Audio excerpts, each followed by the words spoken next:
Question marks? On the outside. The piercing shrill laughter roared through her ears. The darkness was split by a bolt of lightning. It was no ordinary bolt of plasma. No jag of energy, save deep green and glowing with purple motes, could ever be construed as normal. A second flash of light occurred, revealing a figure parallel to nightmares. Beware. I live. Twilight Sparkle, Princess of Friendship, sat up in her bed, her eyes adjusting to the wooden walls of her home at the Golden Oaks Library. At the foot of her bed, she could hear Spike gently dozing. Looking at her clock, she knew it wasn't that far off from nighttime. Then after that, the next day would be her birthday. Now that her friends had something in mind, Pinky in particular was probably to show up at dawn with a huge cake and a heavily decorated downstairs. But that was something else, and certainly for another time. Right now, that had to take a back seat to the focus now at the hand of her dreams. Certainly, she wasn't blessed with oracular gifts, and even had this been important, she wouldn't have been able to discern what it meant. Besides, even in her waking mind, pushing away the deities of dreams, she could scarcely recall what had been at the epicenter of that nocturnal imagination. Whatever it was, however, had to be important. Why else would she fret so about it? Gently moving out of bed and walking quietly to the bedroom door so as not to disturb her younger brother, Twilight descended the stairs, silent as a ghost, and ready to do an early reading. I'm so glad that this fic basically took the whole entire, oh, Twilight has to live in Camelot idea and kicked it out the door. So I was surprised to see a familiar figure seated in the library, making herself comfortable by the hearth. In the dark, yes. You currently are just smiling up a storm, imagining all those people who were writing down their sad, depressing Twilight has to leave Ponyville fanfics, and laughing when season 4 came up and proved you right. Trixie, are you thinking I'd be so cruel and callous as to laugh at other people's depressing misery, when only to find out that their depressing misery doesn't work, and that they have to deal with happiness? Yes, you're right. Ha ha! Things actually turned out good. Ha ha ha ha ha! Fuck you.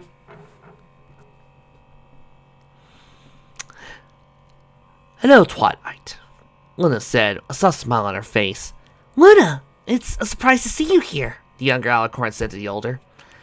The smile the night Alicorn gave her fellow princess was melancholy. I wish I could say it was a personal visit, Twilight, but something just came up, and we're calling for an emergency meeting of the princesses. We have an issue in the Badlands. We have failure to answers, and there's a single indicator that something is amiss. That doesn't sound good, Twilight admitted. Should I let the girls know? Luna shook her head. Right now, this is a preliminary briefing. A small one, but one that Shiny Armor wanted the princesses involved in. We can notify our friends later, should it come to that. Well, in that case, I'm ready when you are, Twilight said, though in truth something fell off. Not like anything she ever felt in her life previously. Even standing next to one of her former enemies, in a manner of speaking, the trepidation that the young Alicorn felt was nothing like the days of her first adventure. As for Luna herself, she didn't respond, but instead closed her eyes briefly before opening them again. Incredible, incomprehensible power burned through her eyes as the night Alicorn wrapped herself and her counterpart in a cozy cocoon of magic before whisking them off, dozens of miles away, to the great city of Camelot, seat of the power of the world. Meanwhile, Shiny Armor looked at the troops that were on standby in the courtyard.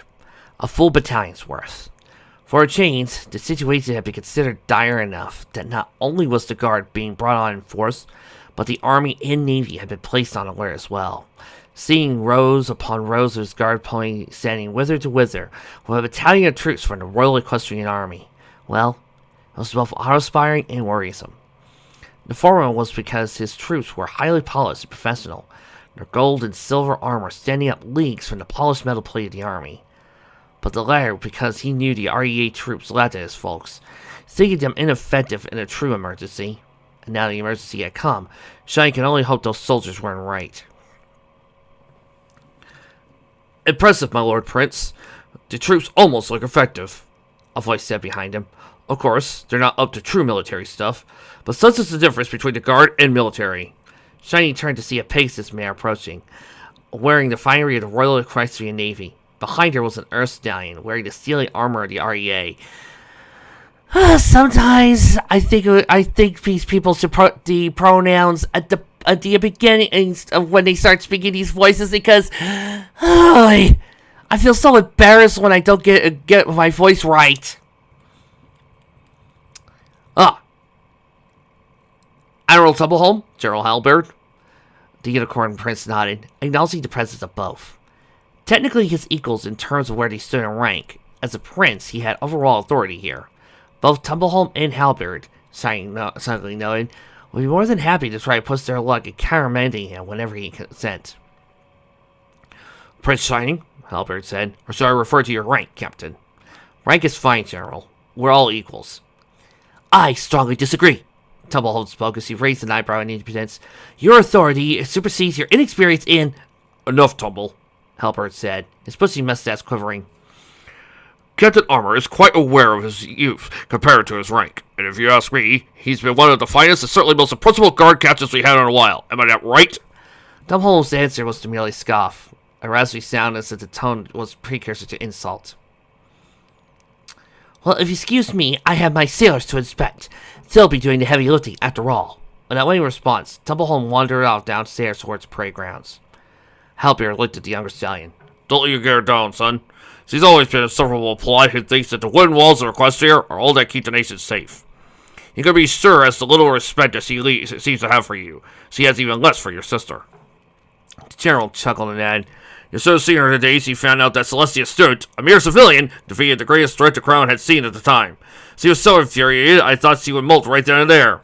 Thanks, General. Halberd smiled. Hell, I remember the day your cohort came out of boot camp. Most of them opted for the army, but you went with the guard. You always wondered about that one. Now I know why. With all due, General, Shiny told him, my concern is about Tumbleholm and her flippant attitude. Halberd shrugged. What can I say, son? She takes it personally. Think about it. We were caught flat-footed during the Nightmare Night incident. They completely neutralized during the whole Discord affair. Months later, we were blindsided again because of the Changeling invasion during your wedding. An affair that should have been bolstered by the REN forces, not left up to just the guard. After that, we mobilized in time when summer returned. But we hadn't even reached the northern waste when news came that he was defeated. And how? That's the part that taps her hide most of all. All these incidents were stopped by your sister and her friends. 6 civilians did what no branch of the military could. Not once, not twice, but repeatedly. But Twilight never asked to do that, Shiny said, defending his sister. She only did what she felt she had to do. I met your sister, Captain. I know how she thinks. And personally, I'm glad she did. Some ponies stood up to face the big bad when a badass was needed. But I think of her as an asset. Tumbleholm, however, is an old-school center of ways. She respects the princess's authority, and because she knows the lessons of their battle prowess, but your sister and her friends started out as nothing more than civilians. And to Tumbleholm, that's all they'll ever be. Wow. Tumbleholm sounds familiar. She sounds like all those assholes on We Hate MLP forums. You know the type. The ones who don't see the main 6 as heroes because they have personalities. And all these weird personalities they got mean that they can't be heroes.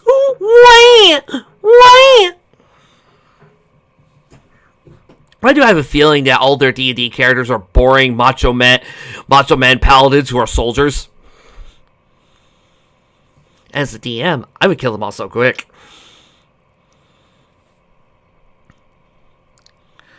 It matters little to that your sister was a former Grand Mage. Mark my word. In the search of a situation where the military is mobilized in full, Tumbleholm's biggest priority will be that the bearers sit this one out. She might tell the princesses they're too valuable to risk. But the truth is, she merely thinks of them as rivals that cannot be aided by. Yeah, definitely the We Hate MLP forums. Thinks the main 6 can't be good heroes. Thinks they should be held back. Only want the military to handle everything. Doesn't want anybody to be individual heroes. Would prefer if Big Mama Celestia came in and did everything. Wow, this feels like it's a bitch slap to that previous side fic we did earlier. Twilight's not interested in a rivalry, Shiny told his counterpart, gesturing that they should head in the direction of the meeting. Matters little if Princess Twilight's interested or not. As far as Tumbleholm is concerned, she is the fleet. If there's anything that's a threat to her ships and sailors, real or imagined, she's going to go after it. Logic be damned. The two walked in silence for a minute, not sure what to say, as the most important thing had been covered. Tumbleholm considered the Navy their best asset, and the bearers as a danger. And if that meant she was going to get in the way of getting the job done, they had to do something about her. And fast. Meanwhile, back with Lord T-Rex. Intoxication. That's what it felt like, T-Rex decided. Holding the dead body of the pony in his hands, he grinned a bit. This pony, a mangy stallion that looked like his horn was broken, wouldn't be missed. He was sure. After all, no one came here to be missed, especially if they remembered the stories of old. Doubtless, thanks to the simpering, whimpering princesses, they would have candy-coated the legend of this place until it was something sugary and happy, perfect for the weak-willed and quivering creatures that called themselves ponies. But there was a time when he knew this place as the Black Garden, a place filled with poisonous plants as far as the eye could see. The caterpillars, immune from the toxins, ate the plants and became butterflies, and in turn killed the things that ate them. Even birds stupid enough to try and eat the worms and insects of this ideal found themselves as bloated corpses not long afterwards. Ponies, too, were familiar with the death of the garden. After all, that's what they did in the days of the warring tribes. Those too weak-willed to commit atrocities in the name of their particular breed instead sought the embrace of death. From his recollections, after the Alicorns took over, they banned its knowledge, but couldn't kill it, for reasons he couldn't recall. And this pony likely came here to change all that, T-Rex thought, seeing the vials in the pony's rucksack. Neutralizing fertilizer, purity plant seeds, defender rose bulbs, all plants used to turn against Dark Flora, meant to beat it, just as the princesses once beat him by luck. Clearly, this pony had come to put the end to the Black Garden, and establish a safe place for ponies, as if the whole world wasn't safe enough. T-Rex couldn't abide that. There was enough dark beauty in the world crushed by the forces of light, too much of the delicate, loving darkness that were stamped out by the hoods of ivory and navy, and that made the world a lesser place. Savoring the last morsel of his magic, T-Rex dragged the unicorn into the center of Black Garden. Like so many of the things in the surroundings, he too was immune to the sweet siren's call of death that the garden provided. I'm taking notes on this dialogue! Taking time to remove the pony's rucksack so none of the vile potions would harm the plants of the garden, he let the body remain there. Eventually, worms, cast beetles, and so many other residents would feast and grow stronger, and in turn, Black Garden would grow stronger and larger. One can only hope, he thought with a smile as he went to destroy the sack. And with that adventure done, came the next ones, conquering the Alicorns, as he was destined to do, and then find a dark, pulsing thing that was calling out to him. It was a dark power on a level he hadn't felt in years. Not even that simpering idiot in the Crystal Empire who fancied himself a king was this refined of a talent. Perhaps he could find a worthy opponent, one on the level of Discord, or any of the other one of Legends. One he knew was still in Tartarus, and no longer amongst the living. He sniffed the air again, as the scent pointed towards the east, likely the Everfree Castle. Perhaps it was chained in the dungeons there, and would be grateful for being freed. Just long enough for T-Rex to claim and savor the beautiful dark magic. He continued his journey towards his new target. Meanwhile, back with Luna. I must protest, Tumbleholm screeched. To think we should have non-military personnel within this meeting. Princess Twilight is a former Archmagus, Luna reminded Pegasus, and the Archmagi will always welcome at these meetings. Our ex-Archmagus, Tumbleholm replied, not current. Well, Gaines replied in a nonchalant tone, as I understand it, Baroness Sunset is unavailable at the moment. We could ask Raspberry... No! I forbid it! Is it bad enough that we have one useless Archmage? Do you really want to bring in some pony who could spell the end for this crown? Admiral Tumbleholm, allow us to remind you, you serve at our pleasure, Luna said in less informal tones. That we do not take insubordination lightly, and less master say even less so. Tumbleholm winced at it and gave Halbert a chance to step in. Your Highness, I surmise my colleague is suggesting that this is a hastily arranged meeting, that inviting more ponies and waiting for them to arrive would only delay the matter. I presume he meant no ill will towards the Baroness, or the Princess in pretense. Well said, Zion whispered to Halberd. The old stallion merely gave his counterpart a wink in reply. I am in agreement, Celestia said. We could pull in other ponies as necessary. Anyways, I've called you all here in the darkest of night, and my apologies for that, because we have a potential crisis. A few days ago, a team of hikers came across one of our scientists at a research station. She was murdered. The room fell silent at the White Alicorn's announcement. Furthermore, she was killed with this. A glass case floating in the air, and within it was a flame-shaped dagger with the runes etched on the sides. The dagger still had the blood of the victim on it. That looks hideous, Twilight spoke. That looks familiar. Both Luna and Kain spoke at the same time. It should. We have what I thought was the last of them in the armory section of the Royal Museum. Celestia intoned softly. These were the ceremonial daggers that Sombra made upon his ascension to the throne of the Crystal Empire. These were the daggers I asked you to destroy without looking at the contents of the box. I took care of that personally, Zion asserted. Took a trip to Inari, and with permission of their emperor, dumped it in the center of Sakurashima, their main volcano. Celestia nodded in thanks and then said, yes, but the fact that this exists means it was given out prior to our initial assault on the Empire, and that your subsequent invasion once it returned. And to my recollection, 16 of them were given out by Sombra, and those 16 are still alive. Fortunately, 11 of those who received them are still within Tartarus. One of them is thankfully no longer a problem. Which one? Luna asked. Nightmare Moon, the Alicorn replied, with a panic look on her face. Dagger was delivered to the castle the day after I banished the nightmare to the moon. The courier was supposed to arrive the day of your chains, but it was delayed. I wish to know no more, Luna said, turning her head away. Kain, sitting next to her, wrapped her forelegs around her aunt in sympathy. Twilight then stepped in. But then who are the remaining four? Omnigul, the Death Singer, is one, Celestia began. But I was in conference a week ago with Iwasa, the king of the rhinos, and he said that his finest warrior, Impi, is hunting down Omnigul, as he started to prey on his gazelle vassals. Halberd, will you send a legion of troops to assist? I'll get right on, Princess, he said, insistent. My thanks. As for the other three, the King of the Shadows, who attacks the mine, but Luna's been keeping a lookout for him, and like the Nightmare, he could do nothing without a willing suspect. Torchhammer, Scourge of the Seas, but without a ship and a pirate crew, he could do little.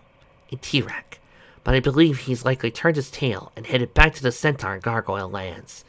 He is a member of the ruling family there, probably wishes to lick his wounds after such a long imprisonment in the bowels of Tartarus. Who do you expect is behind this? Celestia sighed. Likely Torchhammer. Though he is a pirate now. He was once the Archmages of Equestria. He vowed to conquer Canterlot. She blushed. He vowed? Twilight asked. He, claimed to have found the Black Garden, and with it opposed to tame me. Twilight's eyes widened, both of Celestia's implication as well as the mention of the Black Garden. Unlike most mages, she knew it truly existed, and even had the map with location on it, though she never had any interest going there. Black Garden? Halberd asked. The senior military officers knew of its existence as well, though they didn't know its location. About 2 weeks past, I assigned Russ Road, one of my best spies, with instructions to destroy the Black Garden. I should have done so in the past, but I was worried about the ecological imbalance that would result. He has not reported in since, and I fear the worst. She sighed. I knew I should have assigned 2 members of my hooves. Tumbleholm scoffed. Oh, the princess's hooves. Yes, because maids are obviously ones to send in. Why you so often joke that your housekeeping staff and personal hoof maidens are of any value, I'll never know. You should have sent some of the guard with the saboteur of yours. At least that way they would have proved their worth. Oh, that reminds me. I have a fencing lesson with Rim of Inferno late in the morning. Suppose I have to cancel, Kain said matter-of-factly. That's the same. She says she enjoys sparring with you, Luna replied with a smile. Why me? Tumbleholm muttered under her breath. Focusing on the matter at hand, she said, I'd like to send an airship to the location of the Black Garden and put it out of commission. I wholeheartedly agree, Celestia said. Twilight, contact your battle bearers to get here as soon as possible. I also like Raspberry to come as well to be a liaison, as she'll be able to tell the extent of the issue. Doublehole's mouth widened in an O of outrage. Ignoring her, Celestia continued. Luna, and some of your guards ponies start a search in full for the King of Shadows. While his physical form is weakened right now, we can take advantage of it. And once again, Luna proves to be better thought out than the Friendship is Timeless fanfic, and of course, what some of the people of We Hate MLP forums wants. She knows to send her best! Oh my god, why do I have a feeling these guys at We Hate MLP forums in certain other places would send in the military against the kaiju first, and not the Earth Defense Forces that has the latest Ultra of the week? The thing is, some Ultra shows have shown that, and guess what? They failed. I'd like to follow a couple of your hosts. They may be of assistance, Luna said. Contact the ones you need. Cadence, I need you to return to the Empire and brief your staff about what's occurring. I want the Empire worried for the worst-case scenario. After that, I need you to speak to our closest allies. The Griffins, Bisons, and others should be ready to defend themselves if necessary. On it, Cadence said with a smile. Shining, you will temporarily take command of both the Guard and the Army. Halberd, while I hate to remove you from your vaunted position, I feel that I need you to be where you'll be most help. That has command of the Legion assisting the Rhinos. Omnigul is a far-off threat, but a bigger one than Torchhammer, and I fear it's only a matter of time before she turns her eyes on Canterlot. So long as I get my cushy job back when I'm done, Halberd said with a laugh. Don't worry, I'll keep your office seat warm, Shiny teased. Doublehood stopped rubbing the temples of her head, the migraine in her mind increasing due to the sheer unprofessionalism around her. Will somebody please bitch slap her? Thank you! And with that, I successfully bring the meeting to a close. Twilight and Cadence, I asked the staff to make up your old rooms for you. Doubleholm and Halberd, you're welcome to stay overnight in the royal suites as well. Thanks, Your Majesty. It'll be nice to see how the lazy life is. Halberd cooed, giving her a grin. My regrets, but I need to contact my captains to prepare them for their missions. Ships take a bit longer than the troops to come outfitting for a mission, and though I have every confidence in my sailors, they are not perfect yet. Go ahead. You're into Bleach now. Might as well do it. Right. So Celestia just calls in Kenpachi and Haruko and Itake and maybe Unoha for medical assistance, and they just take care of the problems easily. Why not Takia? We save him for the really big problems. Although I heard that Nice Boy Aizen is just perfect. There, feel better? You got your bleach joke out of the way. Yeah, I do. I see. Well, I need to get a bit more beauty sleep, Celestia announced. All dismissed. The second she said that, Tumbleholm raced out of the meeting as if her fairy life depended on it. But what got up her ass? Luna asked, her eyes narrowing. Forgive her, Luna. She could be burlesque, but she has the best of intentions. She just has not learned the ways of gentility, not like a good general here. Flattery will get you everywhere, Princess. Halberd added, bowing. She smirked. I still remember the private who told me 50 or so years ago what a nice ass I had. He laughed. I still remember all the laps the general made me run afterwards, too. As the group began to disperse, Celestia said, Twilight, a moment if you please. Sure thing, Celestia, Twilight chirped. What's up? A smile fell from Reese's face. I just realized this mission will put you away from Ponyville on your birthday. I'm so sorry. It's okay, the youngest Alicorn said. I've gotten used to it. Besides, I'll have my friends on board ship with me, and I'm sure once Pinky gets her hands on the galley, she'll turn the place into a party boat. That would be interesting, the Solar Alicorn said with a soft smile. But I promise to make it up to you as soon as I can. You don't have to. Celestia put her wings around her stern and her daughter figure. It's for you, so I want to. She said with a smile. I only wish Sunset could be here to share this moment with us. You miss her, Twilight said. Celestia nodded. Every mother misses their foal when they're away. Back with Applejack. Polly, you okay? Applejack asked a few hours later as the other bearers, along with Raspberry, caught the train to Canterlot. Normally, chariots would have been sent for the group, but given the military loot, few guards points could be spared for the duty. However, due to the urgency of the summons, they were placed on the fastest available train to the capital. Just thinking, the party pony said quietly. Wait, are you sure, Pinky? Raspberry asked. Hey, Rainbow, did you take up another changeling? Rainbow, already fast asleep, ignored the unicorn's jest. Well, I for one think that Pinky could be, well, contemplative. I suppose one would say. It's enlightening. It's not often something like this occurs. Oh, but I think it's cute, Fluttershy said with a smile. Here, done, the airplane announced. So, what were you thinking of? Or the other me. You mean the next with Sunny. I guess the Sunny me, or the me Sunny. Or, well, you know. Anyway, I was wondering if she goes by Pinky or Pinky Bee or Diana Pink or something else, because I know I go by Pinky. If she goes by Pinky, then there are two Pinkies that would make us Pinky Pinky, or Pinky Squared, or Dual Pinky, or something like that. But then, how would Egg tell us apart if we're both Pinky? It does seem really qualify for Egg Pony. Why is he being human? And Applejack reached over and clamped her muzzle shut. I think we get the out of there, Sugar Cube, the farmer said sardonically. Well, can we get back on focus? Twilight wants us to be prepared for this mission, and I think we should get ready. There was a yawn, and with a tired look on her face, Rainbow nonetheless tried to listen as much as she could while semi-conscious. Yeah, for what? I get this letter delivered by Derpy at 6 this morning, saying to be on the 7:30 train, and so we could go, go take care of some evil guardian or something? Why didn't Twilight just send for the Flower Trio? Yeah, Lily, Daisy are lunatics, but Rose has a stable enough head to get her weathers to keep the two in line. Rainbow, darling, I hardly think the Flower Trio are qualified for a dealing of this nature, especially when Twilight asks for rebellers to be there. Why has Rarity yet gotten an ownership line?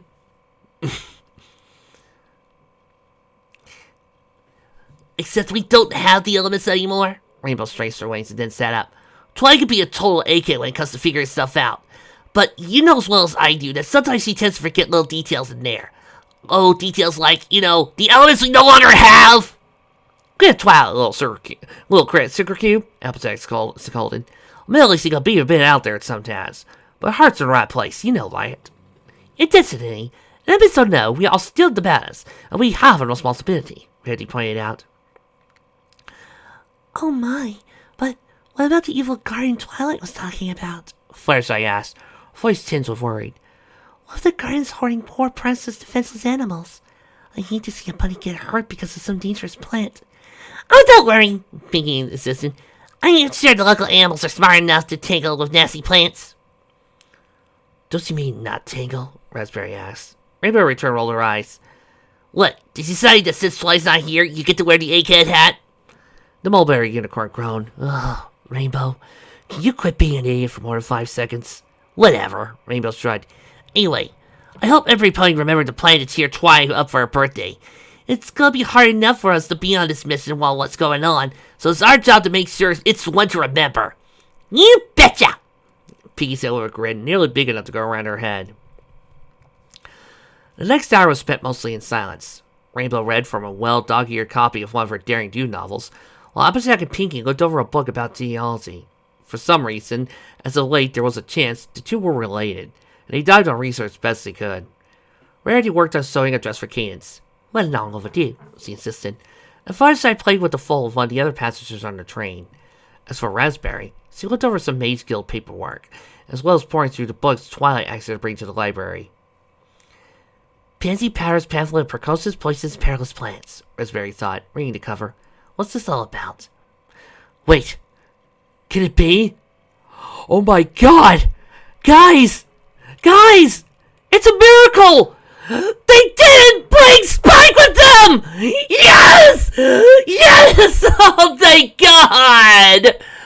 I'm sorry, but after dealing with friendship as timeless and having to deal with them bringing in Spike and having him just walk around be useless, not seeing Spike for a while the heroes and the main characters do the work of being main characters. It's such a refreshing moment. Girls, I'm glad you can get here on time, Twilight says. She met them at the station. There'll be some chariots here in a second. They'll take us from the train station to the shipyard. We need to get to the Super Electric as soon as we can, as we're scheduled to take off within the hour. I've already briefed and crafted an easy cord on the situation. Okay, the lazy core? Applejack asked. The name sounds familiar. Twilight nodded. Yeah, Easy Cord is Octavia Melody's cousin. I met her at the gala last year.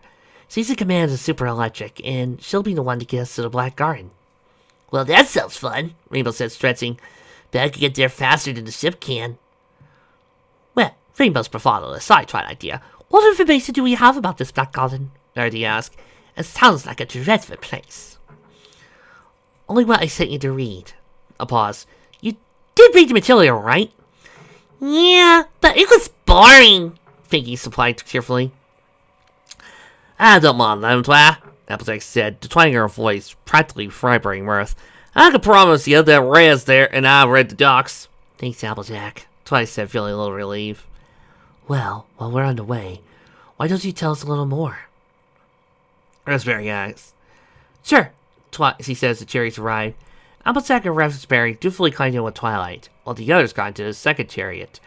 As the Pegasus-drawn vehicles pulled away from the street, the outouring began. We have reason to believe that a former archmage named Torchhammer is headed towards the Black Garden. You get something that could affect the Alicorns, myself included. I don't think I need to tell you what will happen if that occurs. Even the look on Raspberry's face turned into a grim line. Right, let's get going. The chariots treated the girls to a slight, only Rainbow and now Twilight rarely saw. Canterlot, from a Pegasus-sized view. However, most of them couldn't enjoy the sights, due to the seriousness of the situation. The Fluttershy's fear of pretty much everything did no favors for her. For several minutes, the two chariots raced across the Canterlot sky, before finally arriving at the sky docks to the north of the city. Several of the finest airships of the Royal Equestrian Navy were berthed at their towers. The sailors aboard working their craft to make sure the lost lines and planks of the ships were in the finest working order. We'll land just before Tower 6, Twilight shouted, and Easy Cord will meet us there. Roger that, ma'am. The sergeant in charge of the chariots replied, as the four Pegasus towing the chariots arced downwards in a legacy circle, heading towards the concrete slabs of the ground below. Standing there was a black unicorn with pink and white hair and light gray eyes. She wore the combo over a bridge coat and a uniform of Wren officers. Hi! She shouted up, Rainbow face of, speaking as a military reservist, that's embarrassing. And the other cop, Twilight, shook her head. Octavia warned me that Easy Cord was a little off, but I didn't think she meant complete lack of military bearing off. The two chariots all lighted on the ground. Easy Cord wanted to Twilight. Oh, it's so good to see you again, your studentess. Or, sorry, it's princesses now, isn't it? Twilight blinked. We were in the same class in Magic Kindergarten, remember? Only I went off to music school and then the fleet when my parents thought I was way too relaxing for a musician. Not that I have any idea where they got that idea. Well, don't you worry about it, Twilightness. We'll get my ship underway and we'll go bomb some planets, and then we'll be back in time for your birthday. Don't think I remember that. I remember everybody's birthday. What kind of filly would I be if I wouldn't? Well, I'm here after my own heart, Pinky spoke up. She went to the other mirror and asked, where have you been all my life? Pinky, darling, do you really understand what you just said? Rarity asked. Well, I think it's wonderful that Pinky found her special sun pony, Fluttershy interjected. What's a special sun pony? Pinky asked.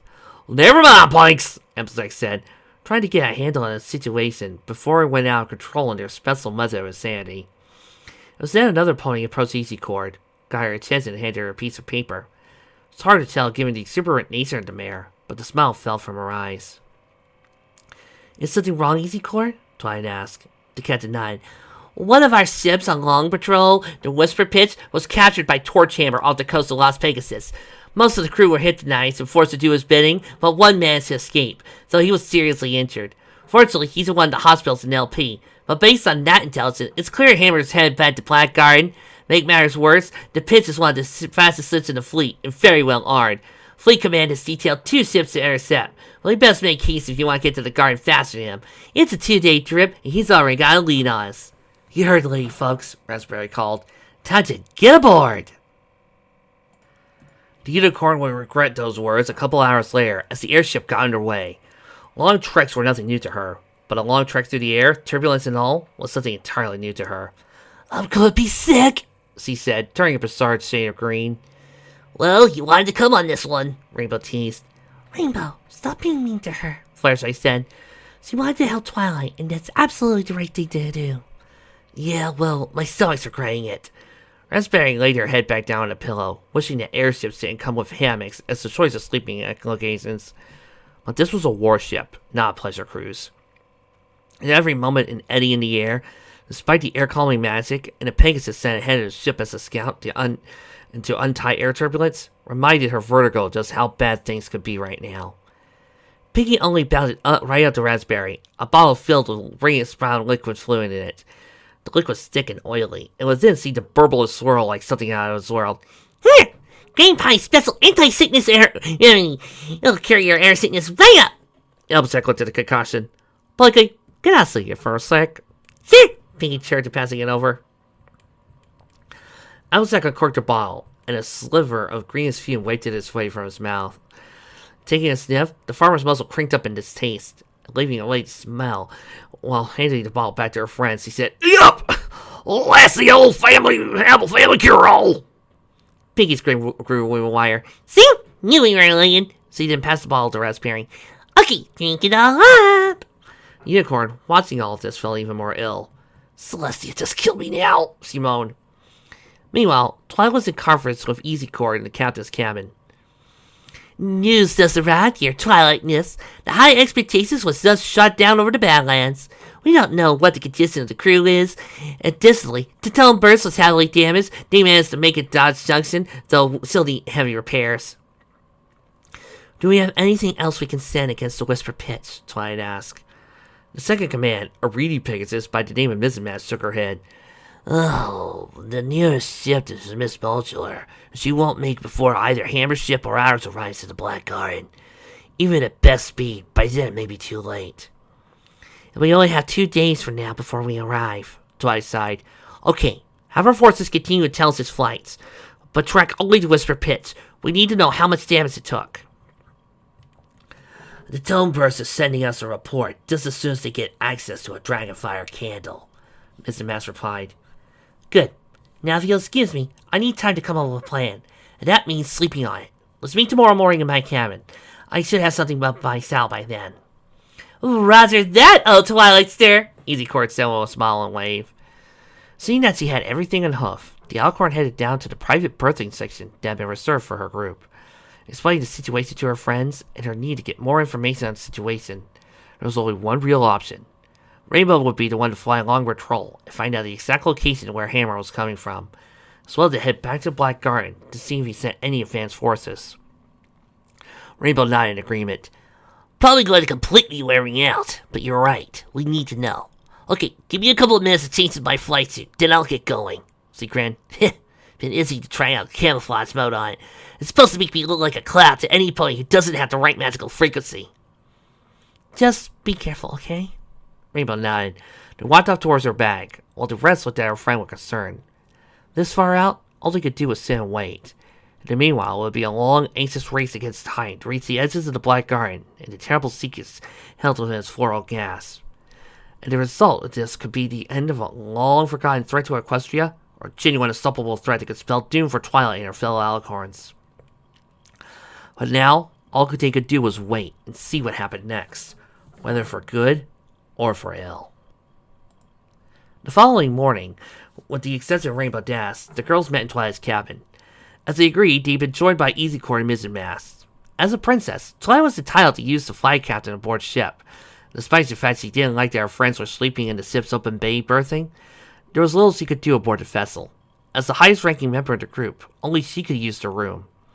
In a moment, Pinky and Easy Core were in the private galley, attached to the flag cabin, making Pinky super-duper especially awesome empanadas for everyone. Oh, I hope Rainbow returns soon, Fluttershy said, looking out the window forward to the cabin. So you want Miss Breakfast? Oh, don't worry, Pinky chirped. I'll have it all in cup. She'll get fed. I'll leave the best for Cassie.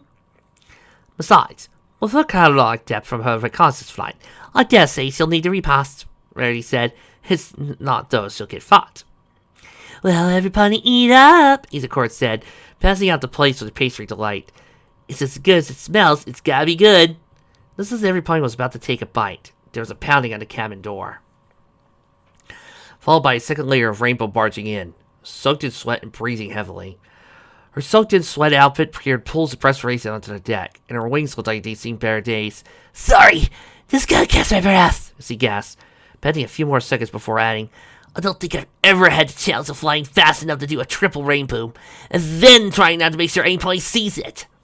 Twilight motioned to the chair for a search for a friend. Rainbow, sit down. You look exhausted. However, to the unicorn's surprise, Rainbow looked at her before standing ramrod straight and saluting. Returning with a report, ma'am! The Pegasus intoned with most gravity.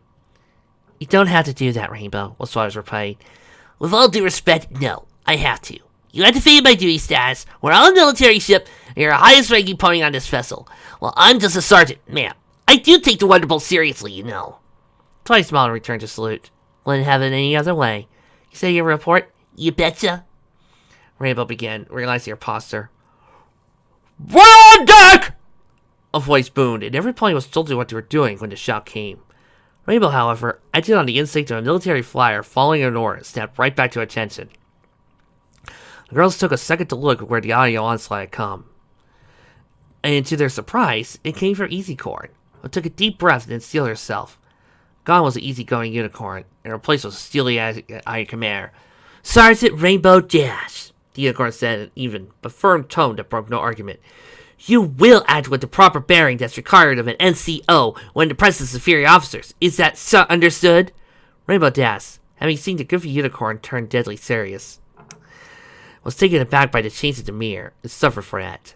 Eyes narrowed, Easycore said, I asked if you understood me, Sergeant! I will not repeat myself a second time! Yes, ma'am! Rainbow said, coming to attention. That's aye, Captain. You're on a Navy vessel. You should follow proper etiquette. I understand, ma'am! Rainbow replied, unsure what to say. What happened to get there, Captain? I'll let it slide this time. Now then, lay before the mast. She means give you a report, Rainbow, Twilight said. Got a glare from Easycord. With all due respect, Princess, I appreciate if you leave the main military and naval matters to me. Not waiting for an answer, Easycord just stood there, as expecting a report now. Rainbow looked at Twilight out of the corner of her eyes, gave an understanding nod. With that, the Pegasus began.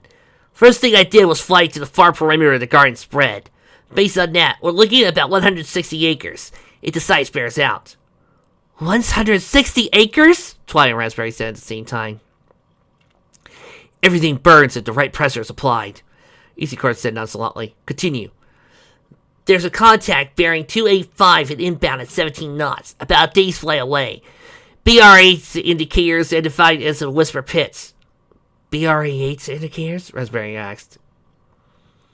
It's a system of being able to tell ships apart from their ballast, rigging, armament, and hull, Mr. Mass explained. For example, we equestrians use magically buoyant inflatables for our airships' ballast, but the Griffiths tend to use inscorial sails. It's not a perfect system, but for WAD standards and advanced scouts, the quickest way to identify a ship class, if not the ship itself. Well, whatever it is or means, the Whisper Pits is clearly headed to the Black Garden at best speed, Rainbow explained. By my estimation, at our current speed, we'll get there just before they will, with only an hour tops to spare. That's not good enough, Easycord snarled. Turning to Mrs. Massior, I want this ship at battle stations now. Have all air assets ready for airstrikes at the Whisper Pits and indirect flyers. I want all cannons, cannonades, sinkers, and covering ready. Make sure shot in rounds. All crew are to be issued cutlasses and knives in case of boring. Lastly, have our battle maces prepared for guided strikes. We need to be ready and be ready now!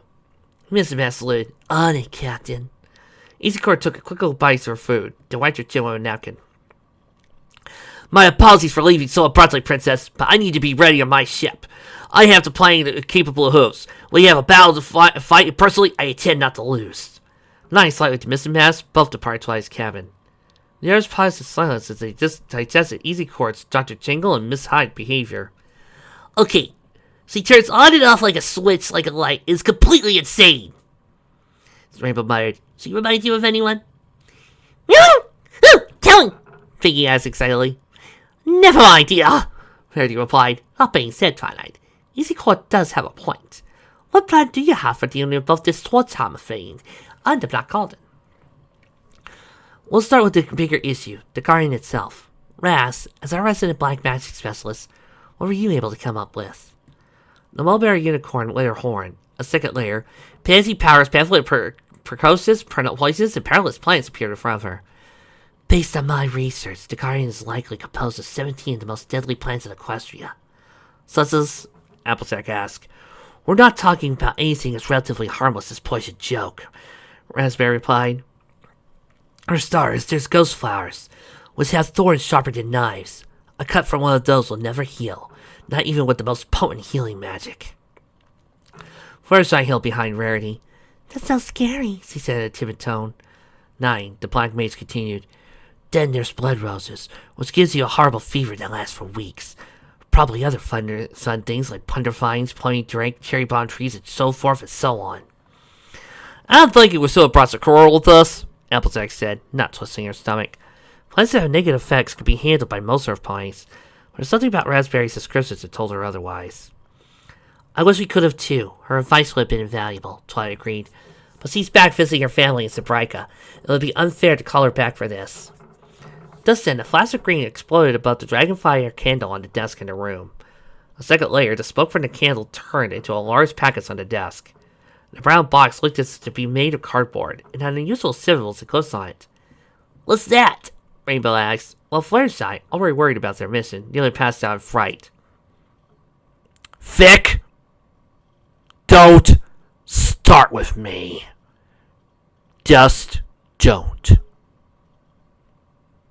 Okay, lay off.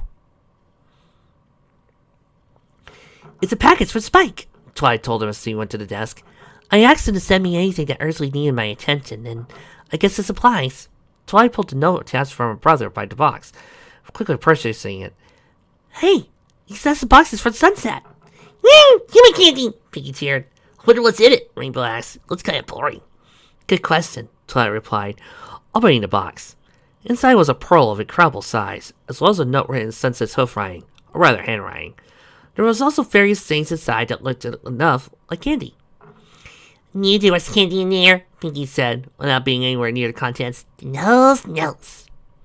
Whatever, Bonbon, Rainbow teased. Well, don't keep us in suspense, Sparkle. Read the letter. Oh, sorry, sure. Oh, curse of... Whew, I can do this. I can pull this off.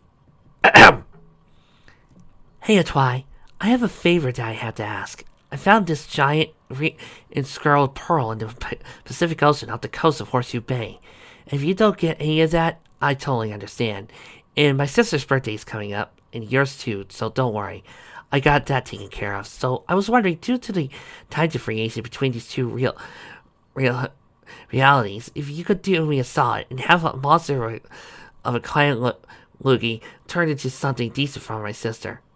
Plus, more than any pony I know, might have insights to what she loved the most, at least insofar as jewelry is concerned, because so much as pony and human pony differ, there's some in regard. The other reason I'm sending, well, because of the magic within it. Well, I could analyze it. I don't have anywhere to hide it at home, and I think if you get a good look at genuine human magic, yes, apparently exists. Spike told me that you were on an important trip, so I only sent the pearl, because it's important to me for obvious reasons. Plus, I want Spike to think that it's the dragon equivalent of a jawbreaker. Seriously, though, he's a good kid, and certainly more than so did my brother. I asked for a trade, but I think my parents would freak out if we suddenly ended up with a new dog that speaks in their younger kid's voice. Sorry to make this short, but I think I hear Tavi, and the last thing I want is for her to teasing me about writing secret love letters to Flash. Seriously, she's been a little heavy-handed on the teasing lately. Not sure why. Say hi to the girls for me. Spike said they went with you. Because I'm sure Pinky's interested in sending some human candy. Hope you like. Your friend, Sunny. Oh, it's good to hear she's doing so well, Fluttershy said with a smile. I agree, Applejack added. She's a nice mare, even though she's in an odd situation. Give me candy! Was all Pinky could blurt out. Well, let's take a quick break while I look at this thing, the Alicorn suggested. Using your magic, you can pass each pony a candy bar.